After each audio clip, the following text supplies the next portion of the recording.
അത് ഇൻസിനേറ്ററിനകത്ത് അല്ലാതെ ഇട്ട് കത്തിച്ചാൽ എന്താണെന്ന് വെച്ച് കഴിഞ്ഞാൽ ആദ്യം കരിയില കത്തിത്തീരും. കാരണം അതാണ് ഞാൻ മുമ്പേ പറഞ്ഞത്, ഇതിന് ചുറ്റുമുള്ള ഈ പ്രഷർ വരുന്നില്ല. ഹായ് ഹലോ നമസ്കാരം, ഞാൻ സിദോഷ്. നമ്മുടെ യൂട്യൂബ് ചാനലിൻ്റെ പ്രിയ പ്രേക്ഷകർക്ക് സ്വാഗതം. നമ്മൾ കുറേ നാളായി ഒരു തെറ്റിദ്ധാരണ ഉണ്ടായിരുന്നു, നമ്മുടെ ഇൻസിനേറ്ററിൻ്റെ അകത്ത് നമുക്ക് അല്പം മണ്ണെണ്ണ ഒഴിച്ച് അല്ലെങ്കിൽ ഡീസൽ ഒഴിച്ച് ഇത് പെട്ടെന്ന് നമുക്ക് കത്തിച്ച് തീർക്കാം, പ്രത്യേകിച്ച് ഡൈപ്പർ പോലുള്ള സാധനങ്ങളെ കത്തിക്കാൻ ഉപയോഗിക്കുമ്പോൾ അത് തെറ്റിദ്ധാരണയായിരുന്നു. അപ്പോൾ ഇൻസിനേറ്റർ എങ്ങനെയാണ് കത്തിക്കുന്നതെന്ന് വളരെ വൃത്തിയായി നമ്മളിന്ന് ഡെമോൺസ്ട്രേഷൻ ചെയ്യുന്നുണ്ട്.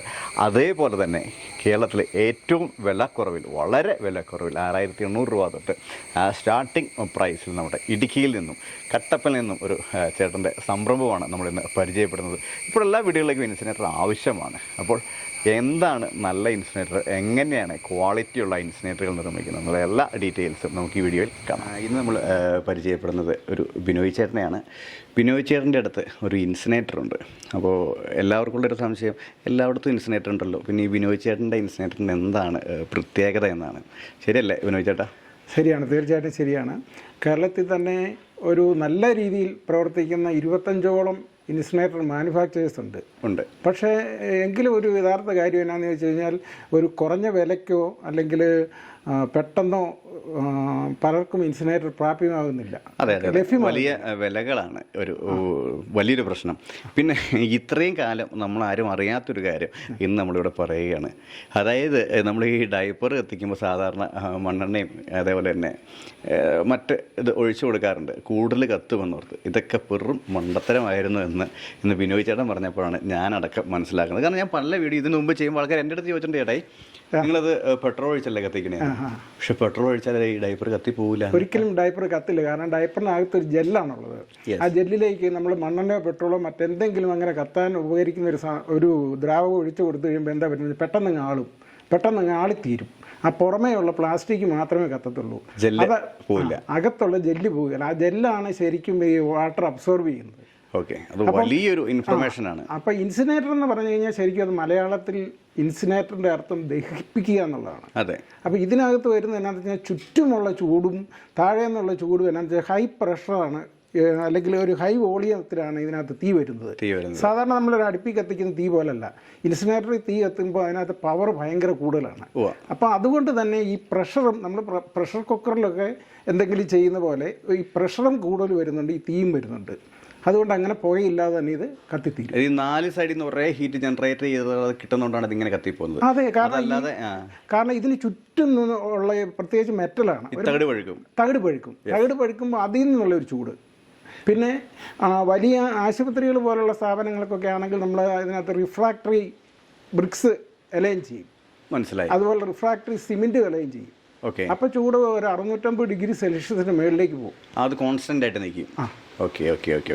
അതൊക്കെ പോട്ടെ. ഈ നമ്മുടെ ഈ ഇൻസിനേറ്ററിന് എന്താണ് കുറേ ഹോളുകൾ കൂടുതൽ, ഇതെന്താണ് ഇതിൻ്റെ പ്രത്യേകത? ഇപ്പോൾ ഈ നനഞ്ഞ ഡൈപ്പറൊക്കെ നമുക്ക് ഈ കുട്ടികളുടെ ആണെങ്കിൽ പ്രത്യേകിച്ച് ഒരു 3-4 എണ്ണം ഉണ്ടെങ്കിൽ ഒരു കമ്പിയൽ കോർത്തിട്ടിട്ട് ആ ഹോളിനകത്തൂടെ കടത്തി വെച്ചേക്കാണെങ്കിൽ താഴെ നിന്നുണ്ടാകുന്ന ആ ചൂട് കൊണ്ട് ആദ്യം അതിൻ്റെ ഈർപ്പം അങ്ങ് വലിഞ്ഞു കൊടുക്കും. ആ ഈർപ്പം വലിഞ്ഞു തീർന്നതിന് ശേഷം നമ്മൾ ഇതിങ്ങ് വലിച്ചെടുത്ത് കഴിഞ്ഞാൽ അത് പെട്ടെന്ന് കത്തിപ്പൊക്കോളും. ഓക്കെ, സംഭവം സിമ്പിളാണ്, വലിയ റോക്കറ്റ് സയൻസ് ഒന്നും അല്ലേ? ആലോചിക്കണമെന്നേ ഉള്ളൂ. ഓക്കെ. അതുപോലെ തന്നെ ഈ താഴെ ഈ സൈഡിൽ കൂടി ഈ ഒരു പകുതി തുറന്നേക്കുന്ന ഈ ഹോളുകൾ, ഈ നീളത്തിലും ഒരെണ്ണത്തിന് ചെറുതാക്കി കിട്ടും. അതെന്താന്ന് വെച്ചാൽ 4 ചുറ്റുന്നു എയർ വലിച്ച്, അതാണ് ഇതിൻ്റെ ഒരു ടെക്നോളജി. 4 ചുറ്റുന്നു എയർ വലിച്ചു കഴിയുമ്പം അവിടെ ഒരു ചുഴി ഉണ്ടാകുന്നുണ്ട്. അപ്പോൾ ഓക്സിജൻ്റെ ഈ കൂടുതലായിട്ട് വരുന്നതുകൊണ്ട് ആ കത്തലിൻ്റെ സ്പീഡ് ഇൻ കേസ് നമ്മൾ ഇടുന്ന സംവിധാനങ്ങൾ എന്തായാലും അതകത്ത് സ്ട്രക്കായിട്ടുള്ള എയർ ഫ്ലോ നഷ്ടപ്പെടുത്തില്ല. കാരണം എവിടെന്നെങ്കിലും കിട്ടും, അല്ലെങ്കിൽ സൈഡിൽ. പ്രത്യേകിച്ച് 4 വശത്തുനിന്ന് വലിച്ചു കഴിയുമ്പോൾ അതൊരു റൊട്ടേഷൻ ഉണ്ടാവും, ഒരു ചുഴി ഉണ്ടാവും. ഓക്കെ, ആ ഒരു രീതിയിലാണ് അത് ഇട്ടേക്കുന്നത്. സൈഡിലേക്കാണ് അതിൻ്റെ. അത് ഇൻസിക്യൂവിൻ്റെ മാത്രം ഒരു പ്രത്യേകതയാണ്. ഈ 4 സൈഡിൽ നിന്നുള്ള ചെറിയ, ഞാൻ പറഞ്ഞില്ലേ, മറ്റേ ഇൻസിനേറ്റർ കമ്പനികൾക്കൊന്നും ഞാനത് കണ്ടിട്ടില്ല. ഞാനും ഇത് ആദ്യമാണ് എൻ്റെ ശ്രദ്ധയിൽപ്പെടുന്നത്, അതുകൊണ്ടാണ് ഇത് ചോദിച്ചത്. അതുപോലെ തന്നെ ഇതിൻ്റെ സൈഡിലേക്ക് ഇടുന്നത് ഈ ഇതിലേക്ക് മെറ്റലിലേക്ക് ഒട്ടിപ്പിടിച്ചിരിക്കാതെ അതിനും എക്സ്ട്രാ പ്രൊട്ടക്ഷൻ കമ്പികൾ പോലെ കൊടുത്തിട്ടുണ്ടല്ലോ. അതെന്താണെന്ന് വെച്ച് കഴിഞ്ഞാൽ താഴെ നിന്നാണ് ഇതിന് എയർ വലിച്ചു കയറി വരുന്നത്. അപ്പം നമ്മൾ ഇടുന്ന വേസ്റ്റ് തിങ്ങിപ്പോയി കഴിഞ്ഞാലും ആ സൈഡിൽ കൂടി എയർ കയറി വരും. സൈഡിൽ കൂടി എയർ കയറി വരാൻ വേണ്ടിയിട്ടാണ് ആ സൈഡിലുള്ള ഒരു വല പോലുള്ള ഒരു ഇത് കൊടുത്തേക്കുന്നത്. ഒരു കാരണവശാലും ഇതിൽ ഒട്ടിപ്പിടിച്ചിട്ടുള്ള എയർ ഫ്ലോ ബ്ലോക്ക് ആകത്തില്ല. എയർ ഫ്ലോ ആണ്. കാരണം ഓക്സിജൻ ആണ് ഇതിന്റെ ഇന്ധനം. നമ്മുടെ ഇൻസിനറേറ്ററിനകത്ത് നമ്മൾ മറ്റൊരു ഇന്ധനം ഉപയോഗിക്കുന്നില്ല. കാരണം പഞ്ചായത്തിന് കൊടുക്കാൻ പറ്റിയല്ലാത്തത് അത് കരിയില അങ്ങനെയുള്ള വേസ്റ്റുകളൊക്കെ നമ്മൾ എന്താണെന്ന് വെച്ചാൽ ഇതിനകത്ത് ഇട്ട് കത്തിക്കാം. അതുപോലെ തന്നെ ഡയപ്പർ പോലുള്ള കാര്യങ്ങൾ, അതുപോലെ കുട്ടികളുടെ ഡയപ്പർ, സ്ത്രീകളുടെ നാപ്കിന് ഉള്ള സാധനങ്ങൾ കത്തിച്ച് കളയാൻ പറ്റും. നമുക്ക് ഇതിന് പാറ്റൻസി കാര്യങ്ങൾ അങ്ങനെ എന്തെങ്കിലും ഉണ്ടോ? നമുക്ക് നമ്മുടെ ഈ പേര് പാറ്റന്റാണ്. പേര് പാറ്റന്റാണ്. ഇൻസീക്വൻ വേസ്റ്റ് മാനേജ്മെന്റ് ആൻഡ് സിസ്റ്റംസ്. അതെ. അതുപോലെ നമ്മുടെ ഡിസൈൻ പാറ്റന്റിലേക്ക് പോകുന്നുണ്ട്. പക്ഷെ നിലവിൽ നമ്മൾ പാറ്റന്റ് എടുത്തിട്ടില്ല. അടുത്തൊരു ചോദ്യം, ഈ പെയിന്റ് അടിച്ച് വെച്ചിരിക്കുന്നത് ഇത്രയും ഹീറ്റ് ജനറേറ്റ് ചെയ്യുന്ന ഒരു സംവിധാനത്തിൽ ഈ പെയിന്റിന് വല്ല പ്രാധാന്യമുണ്ടോ? കാരണം ഒന്ന് ചൂടിട്ട് കത്തിച്ചു അടുത്ത തണുത്ത് ചെയ്യുമ്പോൾ നോർമൽ പെയിന്റ്സ് ഇളകി പോകുന്നതാണ് ഒരു നോർമൽ ധാരണ. അത് ശരി, അത് ഈ പെയിന്റുമായിട്ട് ഇത് എന്താണെന്ന് വെച്ചാൽ ഇൻസിനേറ്ററിൽ സംഭവിക്കുന്നത് എന്താണെന്ന് വെച്ചാൽ ഭയങ്കരമായിട്ടുള്ള വികസനവും അതുപോലെ തന്നെ ചുരുങ്ങലുമാണ് സംഭവിക്കുന്നത്. നമുക്കറിയാം, ഒരു തീ കത്തിക്കഴിയുമ്പോഴത്തേക്കും ഇത് വികസിക്കും, തകിട് പെയിന്റ് പൊട്ടും. സ്വാഭാവികമായിട്ടും ഇത്തിരി കഴിയുമ്പം ഇത് തണുക്കുമ്പം ഇത് ചുരുങ്ങും. അപ്പം സാധാരണ രീതിയിൽ ഏത് പെയിൻ്റ് അടിച്ചു കഴിഞ്ഞാലും ഒരു ഇൻസിനേറ്ററിൽ നിൽക്കത്തില്ല. പിന്നെ കുറേയെങ്കിലും ഒരു 80% പ്രയോജനമുള്ളത് ഫയർ റിട്ടാർഡൻ്റ് ആയിട്ടുള്ള അല്ലെങ്കിൽ ഹീറ്റ് റെസിസ്റ്റൻ്റ് ആയിട്ടുള്ള അലൂമിനിയം പെയിൻറ്റുകളുണ്ട്. അങ്ങനെ അലുമിനിയം പെയിൻറ്റുകൾ പല ഗ്രേഡിലുള്ളതുണ്ട്. 250 ഡിഗ്രി സെൽഷ്യസ് താങ്ങുന്നുണ്ട്, 650 ഡിഗ്രി സെൽഷ്യസ് താങ്ങുന്നുണ്ട്. അപ്പോൾ അത് രണ്ടിനും രണ്ട് വിലയാണ്. അതിപ്പോൾ ആ കസ്റ്റമറുടെ ആവശ്യം അനുസരിച്ച് അതിലേതാണെന്ന് വെച്ച് കഴിഞ്ഞാൽ നമ്മൾ ചെയ്തു കൊടുക്കുന്നുണ്ട്. ഓക്കെ, ഇത് നമുക്ക് തുരുമ്പ് പിടിക്കാനുള്ള സാധ്യത എത്രമാത്രമാണ്? ഇത് ഏതൊക്കെ ആണ് ഇതിൻ്റെ തകിടിൻ്റെ കട്ടി? കാരണം ഇതിന് പല വെയിറ്റ് എനിക്ക് എടുത്തപ്പോൾ ഫീൽ ചെയ്തു. ഒരേ സാധനം നമ്മുടെ ഏറ്റവും ബേസിക് നമ്മൾ 2 mm തിക്നെസ് ഉള്ള പ്ലേറ്റുകളാണ് ചെയ്യുന്നത്. അടുത്ത് 3 mm പ്ലേറ്റുകളാണ് ചെയ്യുന്നത്. അപ്പോൾ അതിനനുസരിച്ചുള്ള വില വ്യത്യാസം വന്നുകൊണ്ടിരിക്കും. അപ്പോൾ അത് നമുക്ക് എത്ര 1/2 ഇഞ്ച് പ്ലേറ്റുകൾ വേണമെങ്കിലും ചെയ്യാം, 1 ഇഞ്ച് പ്ലേറ്റുകൾ വേണമെങ്കിലും ചെയ്യാം. അപ്പോൾ അതൊക്കെ ഒരു വർഷത്തിലെങ്കിലും 2 വർഷത്തിലെങ്കിലും ഉപയോഗിക്കാൻ സാധിക്കില്ല മേ ബി. കാരണം തകട് പെട്ടെന്ന് തുരുമ്പ് പിടിക്കാൻ ഇത്ര തീ കയറ്റി നമുക്കൊരു കുട്ടി ഉണ്ടായി, അവരുടെ ഡൈപ്പർ മാത്രം ഡിസ്പോസ് ചെയ്തിട്ട് ഈ സാധനമേ ഡിസ്പോസ് ചെയ്യാനാണെങ്കിൽ ഈ പറഞ്ഞ സാധനം പോസിബിൾ ആണ്. അതുപോലെ തന്നെ നമുക്കറിയാം, ഒരു വണ്ടിയാണെങ്കിൽ തന്നെ ഒരിടത്ത് നമ്മൾ ഓടിക്കാതെ ഇട്ടു, വണ്ടിയുടെ പെയിന്റ് ചെയ്യുന്ന പോലെ അത്ര നന്നായിട്ട് വേറെ ഒന്നും പെയിന്റ് ചെയ്ത് വരുന്നില്ല. പക്ഷേ ഒരിടത്ത് അനക്കാതെ ഇട്ട് കഴിഞ്ഞാൽ ഇത് കുരുത്തിരുമ്പ് പിടിക്കും. മനസ്സിലായി. അതുകൊണ്ട് എന്താണെന്ന് വെച്ചാൽ നമ്മളിത് സൂക്ഷിക്കുന്നത് പോലെ ഇരിക്കും. ബേസിക്കലി നനയാതെ. ഇതിപ്പം ആ ഹോളിൻ്റെ കാര്യം മുമ്പേ ചോദിച്ചല്ലോ. അപ്പം നമുക്ക് വെളിയിൽ വെച്ച് കത്തിക്കുമ്പോൾ നമുക്കിപ്പോൾ മഴ പെയ്തുകൊണ്ടിരിക്കുമ്പോഴാണെങ്കിൽ പോലും ചിലപ്പോൾ നമുക്ക് വേണമെങ്കിൽ അതിങ്ങ് എടുത്തുകൊണ്ട് പോരാം. ഒരു കമ്പി നീളത്തിന് അതിനകത്ത് ഇപ്പറയും പിടിച്ചു കഴിഞ്ഞാൽ നമുക്ക് എടുത്ത് കയറ്റി വെക്കാം. നനയാണ്ടിരിക്കുവാണ് ലൈഫിന് നല്ലത്. അതുപോലെ തന്നെ നനയുന്ന ഭാഗം എന്ന് പറഞ്ഞാൽ പുറത്തോട്ട് വരുന്നത് കുഴലാണ്, കുഴലുള്ള ടൈപ്പിന്.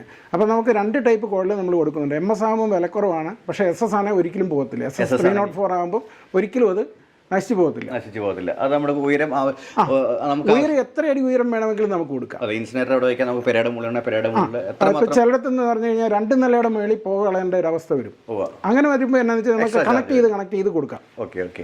നമുക്ക് ഇവിടുത്തെ ഏറ്റവും ചെറിയ ഇൻസിനേറ്ററിന്റെ സ്റ്റാർട്ടിംഗ് പ്രൈസ് എത്രയാണ്? സ്റ്റാർട്ടിംഗ് പ്രൈസ് 6800 രൂപയാണ്. 6800 രൂപയ്ക്ക് നമുക്ക് ഏത് ഇൻസിനേറ്ററാണ്? 6800 രൂപയ്ക്ക് നമുക്ക് ഈ ഇൻസിനേറ്ററാണ് കൊടുക്കാൻ സാധിക്കുന്നത്.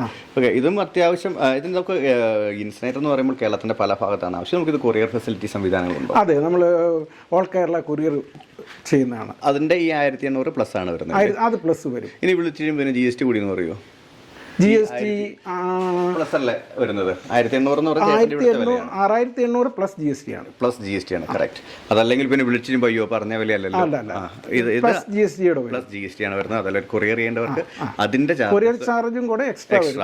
കൊറിയർ ചാർജ് നമ്മൾ ബന്ധപ്പെട്ടിരിക്കുന്ന കൊറിയർ കമ്പനി ഒരു 400 രൂപ, 500 രൂപ, മാക്സിമം ഒരു 600 രൂപ ഹൈവേ ഡെലിവറി കിട്ടും. ചെറിയ മോഡലുകൾക്ക് വെയിറ്റ് കൂടുകയാണെന്നനുസരിച്ച് അതിന് വെയിറ്റ് കൂടും. അതുകൊണ്ട് 600 രൂപയ്ക്ക് മാത്രം എന്ന് പറയാൻ പറ്റത്തില്ല. ഇനി ഒരു കൊമേഴ്ഷ്യൽ ഇൻസിനേറ്റർ ആണ്, ഒരു ആശുപത്രിക്കോ അല്ലെങ്കിൽ ഒരു ഫാക്ടറിക്കോ ഉള്ളതാണെങ്കിൽ അതിന് നമ്മൾ ഫ്രീ ഡെലിവറിയാണ്. നമ്മുടെ തന്നെ വണ്ടിക്ക് കൊണ്ടുവന്ന് അവിടെ ചെന്ന്, കാരണം അവിടെ അത് സെറ്റ് ചെയ്തിട്ടുണ്ടായിട്ടുണ്ട്. ബാക്കി ചെറുതെല്ലാം അവർക്ക് തന്നെ ചെയ്യാവുന്നേ ഉള്ളൂ. കസ്റ്റമൈസ് ആയിട്ട് പറയുവാണെങ്കിൽ അത് കസ്റ്റമൈസ് ആയിട്ട് ചെയ്ത് കൊടുക്കുന്നത് ഏത് വലുപ്പത്തിൽ വേണമെങ്കിലും ആൾക്കാരുടെ ആവശ്യത്തിനനുസരിച്ച് നമ്മൾ ചെയ്ത് കൊടുക്കാനുള്ള ഒരു സംവിധാനം കൂടി ചെയ്യുന്നുണ്ടല്ലേ. അപ്പോൾ നമുക്ക് ജസ്റ്റ് ഒന്ന് ഇത് ബേസിക്കലി കത്തിച്ച് കണ്ട ആവശ്യമില്ല, ഇൻസിനേറ്റർ കത്തും എങ്കിലും നമുക്ക് അതല്ല, അത് എപ്പോഴും കാണുന്നത് ആളുകൾക്ക് ഒരു സന്തോഷമാണ്. ഉറപ്പായിട്ട് അത് കത്തിച്ച് കാരണം തന്നെയല്ല വാങ്ങിക്കൊണ്ട് ചെല്ലുമ്പോൾ ഇത് ഇതുപോലെ അല്ല എന്നൊരു തോന്നലും ഉണ്ടാകാൻ പാടില്ല. അതെ അതെ, ഈ കാണുന്ന പ്രൊഡക്റ്റ് തന്നെ ആവണം. തീർച്ചയായും. അതല്ലാത്തവർക്ക് 100% കമന്റ് ഇടാം. അതിന്റെ നഷ്ടപരിഹാരം ചേട്ടായി തോന്നുന്നു. തീർച്ചയായിട്ടും. ഓക്കെ, അതായത് നമ്മൾ ഇത് എങ്ങനെയാണ് കത്തിക്കേണ്ടത് എന്നൊരു ഇൻസ്ട്രക്ഷൻ തരുന്നുണ്ട്, അതനുസരിച്ച് ചെയ്യണം. ഉറപ്പായിട്ടും. അതായത് ഞാൻ പറഞ്ഞല്ലോ, ഒരു 60% ഡ്രൈ വേസ്റ്റും 40% വെറ്റ് വേസ്റ്റും. അതൊന്നും കൂടി വ്യക്തമാക്കാവോ? അതായത് ഒരു 60% ഉണങ്ങിയ കരിയില ഇട്ട് കഴിഞ്ഞാൽ നമ്മുടെ ഒരു 40% ജലാംശമുള്ള ഡയപ്പർ കത്തിപ്പോകും. അപ്പോൾ എനിക്കൊരു സംശയം, ഈ 60% കരികൾ എൻ്റെ കയ്യിൽ ഉണ്ടെങ്കിൽ ആ ഡയപ്പർ എൻ്റെ കൂട്ടിയിട്ട് കത്തിച്ചാൽ പോരെ? അതെ, ഇൻസിനേറ്ററിനകത്ത് അല്ലാതെ ഇട്ട് കത്തിച്ചാൽ എന്താണെന്ന് വെച്ച് കഴിഞ്ഞാൽ ആദ്യം കരിയില കത്തിത്തീരും.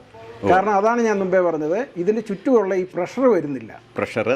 അതായത് ശരിക്കും പറഞ്ഞു കഴിഞ്ഞാൽ ചുറ്റുന്നും വരും, മേളിൽ നിന്നും താഴെ നിന്നും കൂടെയാണ് ഈ ഡയപ്രയിലേക്ക് പ്രഷറും ഹീറ്റും വരുന്നത്. മനസ്സിലായി. ആ ഒരു ടെക്നോളജിയാണ് ഇത് കത്തുന്നത്. അതുകൊണ്ട് 60% കരികില ചിരട്ട എൻ്റെ വീട്ടിലുണ്ടെങ്കിൽ എനിക്കിത് കൂട്ടിയിട്ട് കത്തിച്ച് കഴിഞ്ഞാൽ ആ കരികില അങ്ങ് കത്തി മാറും. അത് ഞാൻ പറയാമല്ലോ, നിങ്ങൾ വേണമെങ്കിൽ ഡയപ്പർ എടുത്തിട്ടിട്ട് ഡീസൽ ഒഴിച്ചോ മണ്ണെണ്ണ ഒഴിച്ചു കത്തിച്ചില്ല. പെട്രോൾ ഞാൻ പറയാം തമാശയ്ക്ക് പോലും ഒഴിക്കരുത്. അത് കാരണം എന്താ വെച്ചാൽ പെട്ടെന്ന് ആളിപ്പിടിക്കും, അപകടകരമാണ്. അടുത്തിരിക്കുന്ന ജാറയിലേക്ക് വരെ തീ പിടിക്കാൻ സാധ്യതയുണ്ട്. ചേട്ടാ, ഇത്രയും കാര്യങ്ങൾ പറഞ്ഞ സ്ഥിതിക്ക് ഒരു സത്യം പറയുമെന്ന് പ്രതീക്ഷിക്കുന്നു. അതിന്റെ അർത്ഥം ഇത്ര നേരം പറഞ്ഞ നുണയാന്നല്ല. അതായത് പറഞ്ഞു ഈ കരികിലയുടെ കാര്യം പറഞ്ഞല്ലോ. കരികില ഇട്ട് കൊടുത്താൽ നമുക്കിത് നന്നായി കത്തിപ്പോകും. അതായത് പെട്രോൾ ഡീസൽ മണ്ണെണ്ണ ഒഴിക്കാതെ കരികിലയാണ് ഇട്ട് കൊടുക്കേണ്ടത്, മറ്റൊഴിച്ച് കത്തില്ല എന്ന് പറഞ്ഞു. ഇതിപ്പോൾ ഒരു വീട്ടിലൊരു കുട്ടിയുണ്ട് എന്ന് വിചാരിച്ച് എൻ്റെ വീട്ടിൽ കരികില ഉണ്ടാകണമെന്ന് നിർബന്ധമില്ല. അത് ഞാനൊരു ജനറലൈസ് ചെയ്ത് പറഞ്ഞെന്നുള്ളൂ. കാരണം എന്താണെന്ന് വെച്ച് കഴിഞ്ഞാൽ നാട്ടിൻ പുറത്തേക്കൊക്കെ ഉള്ള വീടുകളിലാണെങ്കിൽ റബ്ബർ തോട്ടം ഉണ്ട്, അവിടെ ചുറ്റും കരികില തന്നെ അവർക്കൊരു വലിയൊരു ശല്യം, അല്ലെ ചുള്ളിക്കമ്പുകൾ കിട്ടും. അപ്പോൾ അത് തന്നെ എല്ലാ വീട്ടിലും ഉള്ള ഒരു വേസ്റ്റാണ് ചിരട്ട നമുക്ക് ഉപയോഗിക്കാം, ചുള്ളിക്കമ്പുകൾ നമുക്ക് ഉപയോഗിക്കാം. അതുപോലെ തന്നെ പഞ്ചായത്തിന് കൊടുക്കാൻ പറ്റിയല്ലാത്ത അടിച്ചു വാരുന്ന പ്ലാസ്റ്റിക് അല്ല. കാരണം പ്ലാസ്റ്റിക് കത്തിക്കുന്ന ഒരിക്കലും ശരിയല്ല, നമ്മളതിനെ ഒട്ട് പ്രോത്സാഹിപ്പിക്കുന്നുമില്ല. അപ്പോൾ ചിരട്ട ഇട്ടിയാലും നമുക്ക് 2 ചിരട്ട അതിൻ്റെ കൂടിയിട്ട് ഡയപ്പർ കത്തിപ്പോക്കോളും. അതൊരു വലിയൊരു ചോദ്യമാണ്. കാരണം ഈ നാട്ടിൻപുറങ്ങളിൽ ജീവിക്കുന്നവർക്ക് ഇതിപ്പോൾ ഒരു കുഴി കുത്തിയ ആൾക്കാർ വെട്ടിമൂടും, സംഭവിക്കാറുള്ളതാണ്. ബട്ട് ശരിക്കും ഇത് ഫ്ലാറ്റിൽ താമസിക്കുന്നവർക്കാണ് ഇൻസുലേറ്റേഴ്സിന്റെ കൂടുതൽ ആവശ്യം വരുന്നത്. മൂടിയാൽ തന്നെ ഒരു പ്രശ്നം എന്താണെന്ന് വെച്ചാൽ ഇത് ഒരിക്കലും മണ്ണിലേക്ക് ലയിച്ച് ചേരുകയല്ല. അതെ, വർഷങ്ങളെടുക്കും. ഭയങ്കരമായിട്ട് ഡീകമ്പോസിഷൻ നടക്കുന്ന ഒരു പരിപാടിയല്ല. ഒരു ഹൈജീനിക് തന്നെ, അതൊരു ഹൈജീനിക്കും അല്ല. കാരണം രോഗാണുക്കളും ഒക്കെ പകരാനും ഉള്ള ഒരു സാധ്യത ഉള്ളതുകൊണ്ട് അതെപ്പോഴും ദഹിപ്പിച്ച് കളയുന്നതാണ് ഏറ്റവും നല്ലത്. നമുക്ക് സ്റ്റീൽ ഡോർ അലമാരകൾ ഇങ്ങനെയുള്ള സാധനങ്ങളുടെ കച്ചവടമാണ് എന്ന് പറഞ്ഞു. എന്തുകൊണ്ടാണ് ഇൻസുലേറ്റേഴ്സിലേക്ക് വന്നത്? ഈ ഇൻസുലേറ്റർ അതായത് നമ്മൾ 16 വർഷമായി കട്ടപ്പനയിലെ ഈ ഡോർസ് ആൻഡ് വിൻഡോസ് കച്ചവടം ചെയ്യുന്നു. അത് നല്ല രീതിയിൽ പോകുന്നുണ്ട്. അപ്പം എപ്പോഴും നമ്മുടെ അടുത്ത് വരുന്ന പല കസ്റ്റമേഴ്സും അങ്ങനെ കാഷ്വലായിട്ട് പറഞ്ഞു വരുമ്പം പറയുന്ന ഒരു കാര്യമാണ്, വീട്ടിൽ പ്രായമായ അമ്മച്ചിയുണ്ട്, ഏറ്റവും വലിയ പ്രശ്നം അഡൽട്ട് ഡയപ്പർ മേടിക്കാൻ പറ്റും, പക്ഷെ അതൊന്ന് കത്തിച്ച് കളയാൻ പറ്റുന്നില്ല. നിങ്ങളുടെ അറിവിൽ ആരെങ്കിലും ഉണ്ടോ, ഇൻസിനേറ്റർ കൊടുക്കുന്നവരാരെങ്കിലും ഉണ്ടോ? അങ്ങനെ ചോദിച്ചു കഴിഞ്ഞപ്പോൾ ഈ ചോദ്യം ഓരോ വർഷം ചെല്ലുന്തോറും കൂടുതൽ വന്നപ്പോഴാണ് ഞാൻ ഇതിനെക്കുറിച്ച് അന്വേഷിച്ചത്. അപ്പോൾ ഞാൻ പറഞ്ഞല്ലോ, ഒരു 25-ലധികം നല്ല ഇൻസിനേറ്റർ കമ്പനികളുണ്ട്. പക്ഷേ എങ്കിൽ പോലും ആവശ്യക്കാരുടെ എണ്ണം കൂടി വരുന്നു. പിന്നെ ഞാൻ പറഞ്ഞില്ലേ, ഒരു 10,000 രൂപയിൽ താഴെ ഒരു ഇൻസിനേറ്റർ കിട്ടുക എന്ന് പറഞ്ഞാൽ അത് പലരുടെയും ഒരു അത്യാവശ്യമാണ്. അതുകൊണ്ടാണ് ഞങ്ങൾ അതിലേക്ക് മാറിയത്. അത് ഇൻസിനേറ്ററും നിങ്ങൾ ഓൾറെഡി എക്യുപ്ഡ് ആണ്, സാധനം ചെയ്ത് ഡിസൈൻ മാത്രം ചെയ്താൽ മതി. Okay, great. അപ്പോൾ നമുക്കിവിടെ കുറച്ച് വേസ്റ്റ് ഉണ്ടായിരുന്നു, ചേട്ടയുടെ പൈപ്പ്, അത് നമ്മൾ കത്തിക്കാൻ വേണ്ടിയിട്ട് കാണിക്കുകയാണ്. ഇത് ബേസിക്കലി ഇത് പ്ലാസ്റ്റിക്, പച്ചില എല്ലാം കിടപ്പുണ്ട്. പ്ലാസ്റ്റിക് കാര്യങ്ങളും ഡെഫിനറ്റ്ലി മാറ്റി. പച്ചില, ഉണക്കല, കൂടുകൾ, ഡയപ്പർ നമ്മളിവിടെ വെച്ചിട്ടുണ്ട്. അത് വെള്ളത്തിൽ ഡയപ്പർ ഓർഡർ ഡിപ്പ് ചെയ്ത് വെച്ചിട്ടുണ്ട്, കാരണം ആവശ്യത്തിന് വെള്ളം കുടിച്ചോട്ടെ. അപ്പോൾ നമ്മളിത് കത്തിക്കാൻ പോകണം അല്ലേ ചേച്ചി? വന്ന പിന്നെ ചേച്ചിക്കെങ്കിലും ഉപകാരമായിട്ടുണ്ടാവില്ല? അതെ, വളരെ ഉപകാരമാണ് എനിക്ക്. അതുപോലെ തന്നെ മറ്റുള്ളവർക്ക് ഒരു ഉപകാരം ആകണമെന്ന് ആത്മാർത്ഥമായിട്ട് ആഗ്രഹിക്കുന്നു. ഇപ്പം നമ്മുടെ വീട്ടിൽ എന്തായാലും തൂത്ത് വരുമ്പം നമുക്ക് പല വേസ്റ്റുകൾ വരും. അതായത് പ്ലാസ്റ്റിക് വരും, പിന്നെ കൊച്ചു പിള്ളേരൊക്കെ ഉള്ളിടത്ത്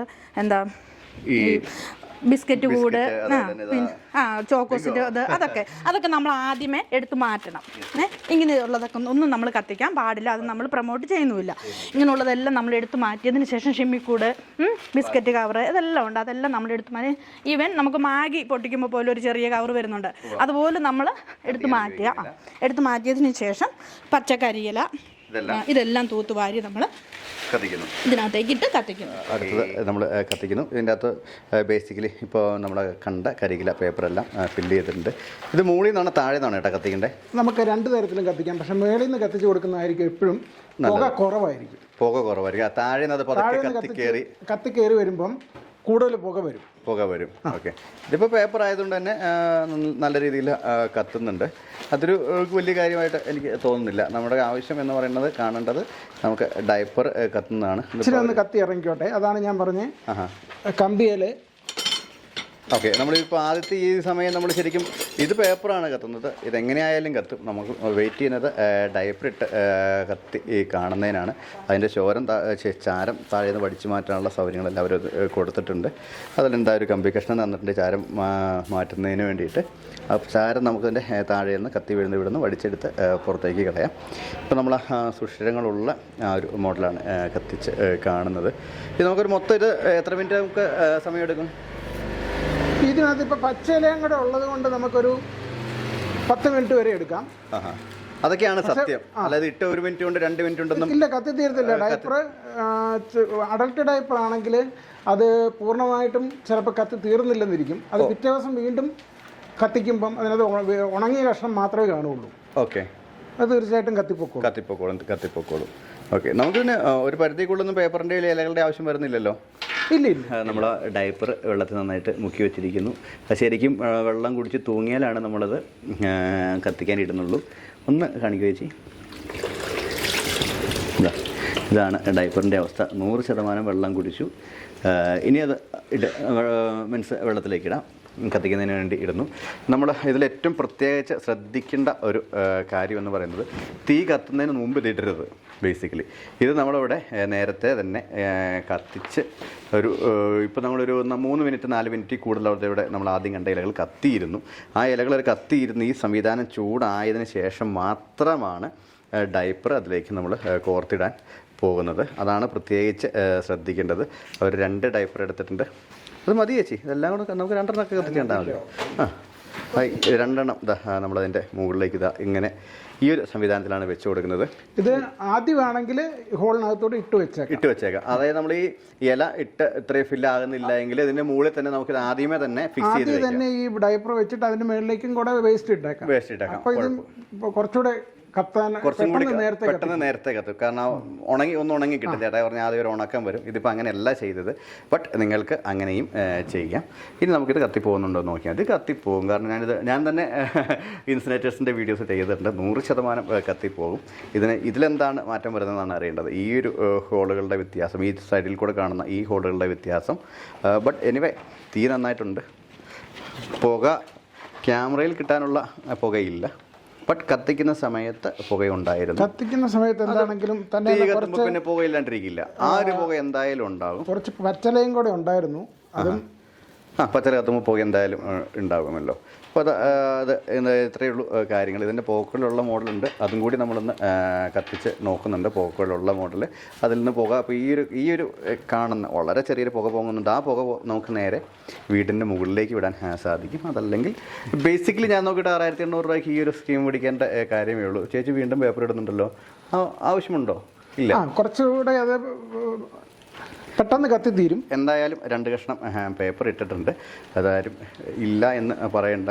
അതേപോലെ ഒരു ഡയപ്പർ കത്തിപ്പോകാൻ ഇങ്ങനെയുള്ള സംവിധാനങ്ങളാണ് ആവശ്യം. അതായത് ഹാർഡായിട്ടുള്ള മെറ്റീരിയൽസ് ഉപയോഗിക്കുക. ഒരിക്കലും ഡീസലോ പെട്രോളോ മണ്ണെണ്ണയല്ല ഒഴിച്ചു കൊടുക്കേണ്ടത്. ആ ഒരു കൊച്ചു പേപ്പർ പോലെ ഇടുന്നത് കത്തും. കാരണം ഇത്രയും ഹീറ്റായിട്ട് നിൽക്കുന്നതാണ്. ആ ഒപ്പം തന്നെ ഈ ഡയപ്പർ കത്തിപ്പോകും. നമുക്ക് നമ്മുടെ ഇട്ടിരുന്ന ഡയപ്പർ 100% കമ്പയിലുണ്ടായിരുന്ന 2 കത്തി തീർന്നിരിക്കുന്നു. താഴേക്ക് അത് ചാരമായി വന്നിരിക്കുന്നു. ഇതിൽ പ്രത്യേകം ശ്രദ്ധിക്കേണ്ട കാര്യം 2 എന്താ പറയുന്നത് വിറകിൻ്റെ കമ്പോ ഒരു ചകിരിയോ ഒരു ചിരട്ടയൊക്കെ ഉണ്ടെങ്കിൽ ഒരു എഫേർട്ടും ഇല്ലാതെ കത്തിപ്പോകും. ഈ പേപ്പറൊക്കെ ആദ്യമേ ജസ്റ്റ് ഒരു തീ പിടിക്കാൻ വേണ്ടി കരിയിലേക്ക് മാത്രമാണ് ഗുണപ്പെടുന്നത് എങ്കിൽ 100% അതിൻ്റെ കൂടെ ചകിരി, വിറക്, എന്തെങ്കിലും ഒരു ചെറിയ പീസ് അങ്ങനത്തെ എന്തെങ്കിലും ഉണ്ടെങ്കിൽ മാത്രമേ ഏത് ഇൻസിനറേറ്ററിലായാലും കത്തിപ്പോകുള്ളൂ എന്നുള്ളൊരു നഗ്നമായ സത്യം മനസ്സിലായി. നമുക്കിവിടെ ബാക്കിയുള്ള ഇവരുടെ സ്റ്റോക്ക് എന്ന് പറയുന്ന ഒന്ന് ഈ ഒരു മോഡൽ നമ്മൾ കത്തിച്ച് കണ്ട മോഡൽ അതിൻ്റെ ഇഷ്ടംപോലെ ഉണ്ട്. അതേപോലെ തന്നെ അതിൻ്റെ റൗണ്ട് കൂടിയത് മീൻസ് നമ്മുടെ പല ലിറ്റർ അനുസരിച്ച്, അതായത് നമ്മുടെ പല സൈസ് അനുസരിച്ചുള്ള ഇൻസുലേറ്റേഴ്സാണ് ഇവിടെ ബേസിക്കലി അവൈലബിൾ ആയിട്ടുള്ളത്. അതിൻ്റെ വലിയ കുറ്റി മോഡലുണ്ട്. ഈ കുറ്റി മോഡലിൻ്റെ ഒരു പ്രത്യേകത എന്ന് പറഞ്ഞാൽ നമുക്ക് മെയിൻലി കൂടുതലായിട്ട് യൂസ് ചെയ്യേണ്ടവർക്ക് വേണ്ടിയിട്ടുള്ളൊരു ഐറ്റമാണ് ഈ വരുന്നത്. ഇതിന് പുകക്കുഴൽ പോലുള്ളൊരു സംവിധാനമുണ്ട്. ഇതാണ് വലിയ ഹോസ്പിറ്റലുകൾ പോലുള്ള കാര്യങ്ങൾക്ക് വേണ്ടി ഉപയോഗിക്കുന്നത്. അത് ഹെവി പർപ്പസിലേക്ക് വരുന്നത്. ഇതിൻ്റെ ഒരു കാര്യം എന്ന് പറഞ്ഞാൽ ബാക്കി സംവിധാനങ്ങളെല്ലാം ഇതിൽ ഇങ്ങനെയുള്ള സംവിധാനങ്ങളിൽ സെയിമാണ്. ഇതിൽ കൂടി നമ്മളിവിടെ ഇടുന്നു, തൂക്കിയിടാനുള്ളൊരു സംവിധാനങ്ങളുടെ കാര്യങ്ങളെല്ലാം അതിൻ്റെ അകത്ത് അറേഞ്ച് ചെയ്തിരിക്കുന്നു. മുകളിലേക്ക് ഉയരത്തിൽ ഒരു കുഴൽ പോയിട്ടുണ്ട്. ഈ കുഴലിൻ്റെ ഹൈറ്റ് ഏത് രീതിയിൽ വേണമെങ്കിലും ഒരു അഡ്ജസ്റ്റ് ചെയ്ത് കൊടുക്കുന്നതാണ് നമുക്ക് ആവശ്യത്തിനനുസരിച്ച്. അതിനനുസരിച്ച് ചാറിൽ ഡെഫിനറ്റ്ലി വ്യത്യാസമുണ്ടാകും. അതിൻ്റെ തന്നെ നമുക്ക് ഇതിപ്പം നോർമൽ വെറൈറ്റി ആണെങ്കിൽ ഇതിൻ്റെ തന്നെ സ്റ്റെയിൻലെസ് സ്റ്റീലിൽ ചെയ്തിരിക്കുന്ന പുകക്കുഴലുള്ള വെറൈറ്റിയാണ് ഈ കാണുന്നത്. ഇതിലാകുമ്പം തുരുമ്പ് പിടിക്കത്തില്ല, 100% തുരുമ്പ് പിടിക്കത്തില്ല. പുറത്ത് ഉപയോഗിച്ചാൽ തുരുമ്പ് പിടിക്കത്തില്ല. പക്ഷേ ഈ ഇരിക്കുന്ന സംവിധാനം മഴയത്ത് വെച്ച് തീ കത്തിച്ചാൽ തുരുമ്പ് പിടിക്കാനുള്ള സാധ്യത കൂടുതലാണ്. അതുകൊണ്ട് ഇത് നനയാതെ വെക്കുന്നതിനാണ് എപ്പോഴും ഇവർ സജസ്റ്റ് ചെയ്യുന്നത്. ആ ഒരു കാര്യം പ്രത്യേകം മൈൻഡിൽ വയ്ക്കുക. ബാക്കി ഏത് അളവുകൾ വേണമെങ്കിലും ഇവിടെ ലഭ്യമാണ്. ഈ കാണുന്ന സ്ക്രീനിൽ കാണുന്ന കോൺടാക്ട് നമ്പറിൽ ബന്ധപ്പെട്ട് കഴിഞ്ഞാൽ അത് കൊറിയറായോ ഇവിടെ വന്നോ കട്ടപ്പന വന്നാലോ എടുക്കാവുന്നതാണ്. ഇപ്പോൾ നമുക്ക് ഏകദേശം ഒരു ഐഡിയ കിട്ടിയിട്ടുണ്ട് എന്താണ് ഇൻസിനേറ്റർ, എങ്ങനെയാണ് ഇൻസിനേറ്റർ എന്ന്. അപ്പോൾ ഈ ഇൻസിനേറ്റർ വേണ്ടവർ നമ്മുടെ ഈ ഇൻസ്റ്റിറ്റ്യൂനുമായി ബന്ധപ്പെടുക. അവരുടെ നമ്പർ വീഡിയോയിൽ കൊടുത്തിട്ടുണ്ട്. ഓൾ കേരള അവർ ഡെലിവറി നമുക്ക് ചെയ്തു തരുന്നുണ്ട്. അപ്പോൾ അതിന് ഡെലിവറി ചാർജസ് എല്ലാം ഡെഫിനറ്റ്ലി കൂടുതൽ വരും. അപ്പോൾ അത് നോക്കി കണ്ടും വാങ്ങിക്കുക. എന്തെങ്കിലും ഇതിൽ ബുദ്ധിമുട്ടുണ്ടെങ്കിൽ നിങ്ങൾ കറക്റ്റായി നിങ്ങളുടെ ആ വിവരങ്ങൾ കമൻറ്റായി രേഖപ്പെടുത്താൻ പ്രത്യേകം അഭ്യർത്ഥിക്കുന്നു. അപ്പോൾ താങ്ക്സ് ഫോർ വാച്ചിങ്.